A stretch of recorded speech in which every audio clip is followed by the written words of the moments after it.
Champions trophy 2025 పై అనిశ్చితి కొనసాగుతుంది.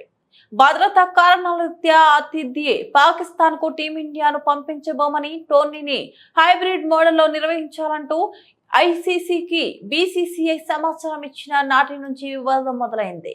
ఈ విషయంలో వైఖరిని తెలియజేయాలంటూ పాకిస్తాన్ క్రికెట్ బోర్డుని ఐసీసీ అధికారికంగా కోరినా ఇప్పటి వరకు ఎలాంటి సానుకూల స్పందన లేదు.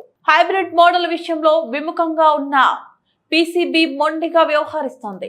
భారత జట్టు పాకిస్తాన్ కు రాకపోవడానికి కారణాలు ఏంటో లిఖిత పూర్వకంగా తెలియజేయాలని ఐసీసీకి పీసీబీ లేఖ రాసింది. అలాగే తటస్థ వేదికల్లో భారత మ్యాచ్ నిర్వహణ అవకాశాలను పీసీబీ వర్గాలు కొట్టిపారేస్తున్నాయి. ఈ నేపథ్యంలో ఆసక్తికరమైన చర్చ తెరపైకి వచ్చింది. హైబ్రిడ్ మోడల్ కు అంగీకరించకుండా మొండిగా వ్యవహరించి ఆతిథ్యం నుంచి పాకిస్తాన్ వైదొలిగితే టోర్నీని భారత్ లోనే నిర్వహించవచ్చని బీసీసీఐ వర్గాలు చర్చించనున్నాయని స్పోర్ట్స్ టాక్ కథనం పేర్కొంది. అయితే ఈ చర్చలు ఇంకా ప్రాథమిక దశలోనే ఉన్నాయని, ఇంకా ఏది ఖరారు కాలేదని తెలిపింది. మరోవైపు ఐసీసీ ఛాంపియన్స్ ట్రోఫీ ఆతిథ్యం నుంచి పాకిస్తాన్ తప్పుకుంటే బ్రాడ్కాస్టర్లకు భారీ నష్టపరిహారం చెల్లించాల్సి ఉంటుందని స్పోర్ట్స్ టాక్ తెలిపింది.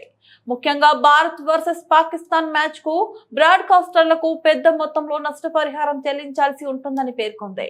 కాగా ఛాంపియన్స్ ట్రోఫీ విషయంలో ఐసీసీ మరింత క్రియాశీలకంగా వ్యవహరించనుందని ఓ కీలక అధికారి చెప్పినట్టు క్రిప్కజ్ కథనం పేర్కొంది.